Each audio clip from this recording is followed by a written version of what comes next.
इस कहानी के शुरुआत में बताया जाता है कि फर्स्ट सेंचुरी बीसी में एक रोमन जनरल जिनका नाम मार्क एंटनी था, जब उनकी शादी इजिप्टियन क्वीन से हो रही थी तो उन्होंने शादी के तोहफे के तौर पर 3 गोल्डन एग दिए थे जो कि बहुत ही बेशकीमती थे। लेकिन वक्त गुजरने के साथ साथ वो तीनों एग कहीं पर खो गए। उसके बाद 1907 में 3 एग में से 2 एग्स एक फार्मर को मिले, लेकिन उस तीसरे एग का क्या हुआ कभी किसी को पता नहीं चल पाया। उसके बाद कहानी प्रेजेंट में आ जाती है, जहां पर हमें एक FBI एजेंट जिसका नाम जॉन होता है दिखाया जाता है। उन्हें इंटरपोल ने रोम भेजा था, उनके साथ एक उनकी साथी भी थी। दरअसल इंटरपोल को खबर मिली है कि उन दोनों एग में से एक एग को, जिसे म्यूजियम के अंदर डिस्प्ले के तौर पर रखा गया है, उसे कोई वहां से चुराना चाहता है और इसीलिए जॉन को वहां पर भेजा गया था। वो जब म्यूजियम के अंदर जाते हैं तो म्यूजियम को ओनर उन्हें कहता है कि यहाँ पर एग बिल्कुल महफूज है। जॉन गोल्डन एग के पास जाता है। जॉन एक स्कैनर को मंगवाता है और उस स्कैनर की मदद से उस अंडे को स्कैन करता है तो जॉन को पता चल जाता है कि ये एग असली नहीं है बल्कि ये तो नकली एग था। म्यूजियम के ओनर को जॉन पर बिल्कुल यकीन नहीं आता। उसके बाद जॉन एक बच्चे से कोल्ड ड्रिंक पकड़ता है और उस अंडे के ऊपर डाल देता है। उसके बाद वो एग मेल्ट होना शुरू हो जाता है, जिसकी वजह से हर किसी को ये पता चल जाता है कि ये अंडा नकली है और असली अंडा किसी ने यहाँ से चुरा लिया है। और क्योंकि चोरी अभी अभी हुई है तो चोर भी इधर ही होगा। उसके बाद म्यूजियम के सारे दरवाजे बंद होना शुरू हो जाते हैं और अचानक से वहाँ एक आदमी भागता हुआ बाहर की तरफ जा रहा होता है, जिसका नाम नोलन था। असल में इसी बंदे ने उस एग को चुराया है और ये दुनिया का सबसे बड़ा चोर है। और ये चोरी पैसा कमाने के लिए नहीं बल्कि अपना नाम बनाने के लिए करता है, ताकि लोग दुनिया का सबसे बड़ा चोर इसे ही समझे। और जॉन उस चोर का पीछा कर रहा होता है, लेकिन नोलन जॉन के हाथ नहीं आता और वहाँ से फरार हो जाता है। उसके बाद नोलन अपने घर पहुँच जाता है, जो कि समंदर के अंदर मौजूद एक टापू पर था। जैसे ही वो उस अंडे को लेकर घर के अंदर एंटर होता है, वो देखता है कि जॉन पहले से ही वहाँ मौजूद था और वहाँ पर पुलिस भी पहुँच चुकी थी। दरअसल जॉन को इसी चोर को पकड़ने के लिए असाइन किया गया था, क्योंकि नोलन ने दुनिया के अंदर बहुत ही बेशकीमती चीजों को चुराया है। 13 साल की उम्र में उसने ठान लिया था कि वो दुनिया का सबसे बड़ा चोर बनेगा और उसी चीज को वो साबित करने के लिए अभी तक चोरी कर रहा था, लेकिन अब वो पकड़ा जा चुका था। उसके बाद जॉन उसे पकड़कर एक गाड़ी में बिठा देता है। जॉन उस एग को दूसरी गाड़ी के अंदर रख देता है और तभी कोई गोल्डन एग को बदल देता है, लेकिन इसके बारे में जॉन को बिल्कुल पता नहीं चलता, क्योंकि जॉन ने इस केस को खत्म कर दिया था। और अगले दिन जॉन दुबई जा रहा होता है, तभी उसके पास उसकी असिस्टेंट आती है जिसके पास वो गोल्डन एग भी था। वो जॉन से कहती है कि शायद तुम्हें यहाँ से जाने की काफी जल्दी है, मैंने तो असली एग तुम्हें दिया था। और वो अपने हाथ में मौजूद अंडे को नीचे फेंक देती है और वो टूट जाता है और कहती है कि हमने तुम्हारे बैंक अकाउंट्स चेक किए हैं, तुमने शायद असली एग की डील किसी और से की है, इसलिए तुम्हारे बैंक अकाउंट में आज सुबह ही हजारों डॉलर ट्रांसफर हुए हैं। लेकिन वो अपनी सफाई में कुछ भी नहीं कह पाता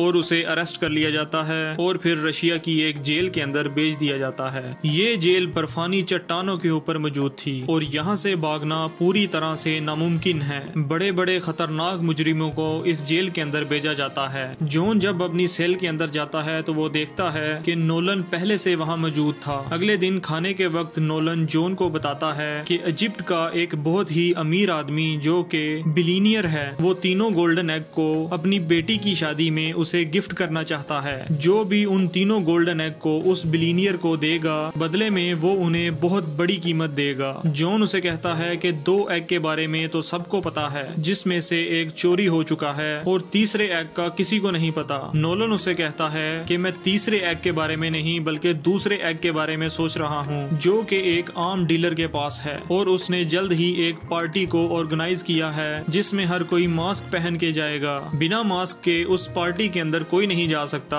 अब यहाँ पर जेल का एक ऑफिसर आता है जो कि इन दोनों को कहता है कि तुमसे एक कैप्टन मिलना चाह रही है और फिर इन दोनों को कैप्टन के पास ले जाया जाता है। कैप्टन दरअसल वही लड़की है जो जॉन को नोलन के बारे में सारी इन्फॉर्मेशन दिया करती थी और इसी लड़की ने ही असली एग को नकली एग के साथ बदल दिया था। मतलब कि दूसरा अंडा इसी लड़की के पास है और अब इसे तीसरे अंडे के बारे में जानना है। वो तीसरा अंडा जो आज से हजारों साल पहले खो गया था और इस लड़की का नाम बिशप था, जो कि नोलन को कहती है कि मैं जानती हूँ तुम्हें तीसरे अंडे के बारे में पता है और तुम मुझे तीसरे अंडे के बारे में बता दो, जिसके बदले में मैं तुम्हें 10% देने के लिए तैयार हूँ। पर नोलन उसे साफ साफ मना कर देता है और फिर बिशप वहाँ से चली जाती है। जॉन नोलन से कहता है कि तुम्हें मेरी मदद करनी होगी, मैं बिशप को अरेस्ट करवा कर अपनी बेगुनाही साबित करना चाहता हूँ। और जल्द ही वो पार्टी भी होने वाली है जहाँ पर दूसरा गोल्डन एग मौजूद है। उसके बाद दोनों जेल से भागने का प्लान बनाने लगते हैं और फिर जेल के अंदर एक ब्लास्ट कर देते हैं। ब्लास्ट करने के बाद ये मेन गेट पर पहुंच जाते हैं। नोलन ने एक ऑफिसर के कार्ड को चुरा लिया था और उस कार्ड से उस दरवाजे को खोल लेते हैं और फिर ये दीवार को तोड़ते हैं और एक हेलीकॉप्टर तक पहुंच जाते हैं। और तब तक वहां पर गार्ड्स भी आ चुके थे। नोलन हेलीकॉप्टर को स्टार्ट कर देता है लेकिन जॉन अभी भी पीछे था, जिस पर गार्ड्स हमला कर रहे थे। इससे पहले कि जॉन को वो मार देते, जॉन जंप करके हेलीकॉप्टर के अंदर चला जाता है और वो दोनों हेलीकॉप्टर की मदद से वहां से फरार होने में कामयाब हो जाते हैं। और अब ये उस तरफ निकल पड़ते हैं जहां पर वो दूसरा गोल्डन एग मौजूद है। नोलन जॉन को बताता है जहां पर उस गोल्डन एग को रखा गया है उस जगह को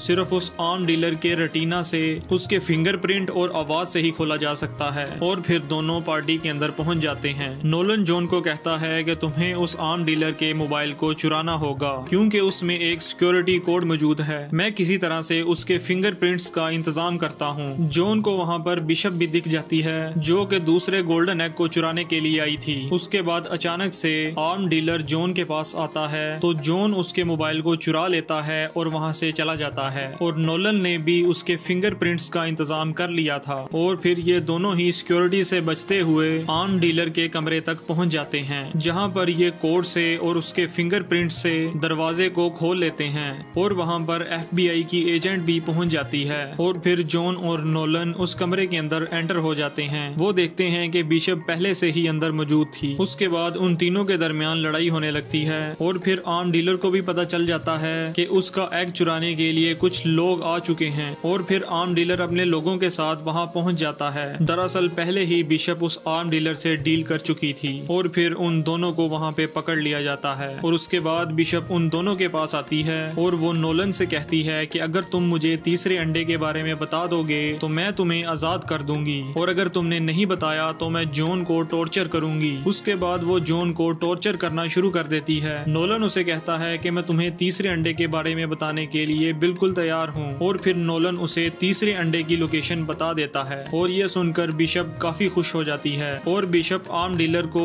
वहाँ पर बेहोश कर देती है और वो दूसरे एग को वहाँ से पकड़ती है और वहाँ से चली जाती है। आर्म डीलर को जब होश आता है तो उसे सब कुछ धुंधला नजर आ रहा होता है तो वो अंधाधुंध गोलियां चलाना शुरू कर देता है और एक गोली जॉन की हथकड़ी पर लग जाती है जिससे उसके हाथ खुल जाते हैं। और अब जॉन वहाँ से अकेला ही जा रहा होता है। नोलन जॉन को कहता है कि मैंने बिशप को जो लोकेशन बताई थी वो बिल्कुल गलत है और सही लोकेशन मुझे ही सिर्फ पता है। और फिर जॉन नोलन को खोलता है और अपने साथ ले जाता है। और अब ये उस जंगल के उसी हिस्से में पहुंच जाते हैं जहाँ पर खजाना छुपा हुआ था। जॉन उस मजबूत दरवाजे को जोर लगाकर खोल लेता है और फिर ये दोनों अंदर चले जाते हैं। और फिर ये दोनों उस कमरे के अंदर चले जाते हैं और देखते हैं कि वहाँ पर काफी ज्यादा कीमती चीजें मौजूद थी और इन्हें वहाँ पर वो तीसरा गोल्डन एग भी मिल जाता है जिसे देखकर ये काफी खुश हो जाते हैं। तभी अचानक से वहाँ पर बिशप आ जाती है जो कि शुरू से ही इनका पीछा कर रही थी। इससे पहले कि ये गोल्डन एग वो उसे पकड़ाते, FBI की एजेंट भी वहाँ पर पहुँच जाती है और वो इन पर हमला कर देते हैं। यहाँ पर हिटलर की एक एंटीक कार भी मौजूद थी जिसमें ये तीनों बैठकर वहाँ से फरार हो जाते हैं और गोल्डन एग भी इनके पास ही था। और अचानक से सड़क खत्म हो जाती है और इनकी गाड़ी सीधी पानी के अंदर जा गिरती है। और अचानक से नोलन को पता चलता है कि वो दोनों तो आपस में मिले हुए थे और इन्होंने नोलन को धोखा दिया है। और जॉन तो कभी FBI का एजेंट था ही नहीं बल्कि वो तो FBI को भी धोखा दे रहा था और ये शुरू से ही नोलन को फॉलो कर रहे थे जिसकी वजह से अब इन्होंने तीनों गोल्डन एग को हासिल कर लिया है। ये नोलन को वहाँ पर बांध देते हैं और खुद इजिप्ट पहुँच जाते हैं जहाँ पर ये तीनों गोल्डन एग्स दिखाए जाते हैं और वो बिलियनियर इन तीनों गोल्डन एग्स के बदले उन्हें काफी ज्यादा पैसे देता है। अभी यहाँ पर शादी का फंक्शन चल रहा था तभी अचानक वहाँ पर FBI एजेंट भी पहुँच जाती है और फिर उस बिलियनियर को अरेस्ट कर लिया जाता है और उसके पास मौजूद तीनों गोल्डन एग्स को भी जब्त कर लिया जाता है। ये देखकर जॉन और बिशप वहाँ से फरार हो जाते हैं। उसके बाद दिखाया जाता है कि जॉन एक शिप पर मौजूद था और नोलन भी उसके पास पहुँच जाता है और नोलन जॉन को बताता है कि मैंने ही FBI एजेंट को तुम्हारे तक पहुँचाया है और अब उस उसने तुम्हारे अकाउंट्स को खाली कर दिया है।